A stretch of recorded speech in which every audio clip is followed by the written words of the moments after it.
Sa sektor sa turismo, padayon ang Danao City sa pagpalig-on sa community-based tourism initiatives, pinaagi sa pagbansay ug paghatag og dugang kaalam ug kapasidad sa atong mga trail guides sa kabaranggayan.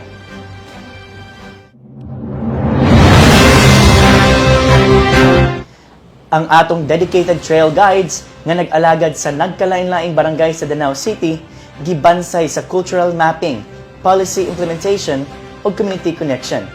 Kini nga inisyatibo kabahin sa mga lapad nga tumong sa dakbayan nga palig-unon ang community-based tourism model. Diin ang lokal nga komunidad mismo ang aktibong partisipante o benepisyaryo sa turismo. Pinaagi sa pag-equip kanila og updated knowledge ug practical skills, mas masiguro nga ang matag trek ug adventure sa atong 5 mountain peaks dili lang safe apan meaningful ug culturally enriching usab para sa atong mga bisita. Sa Danao City, ang turismo adunay kasing-kasing. Naghatag og oportunidad sa komunidad, nag-amuma sa kultura, ug nagpanalipod sa kinaiyahan here and now.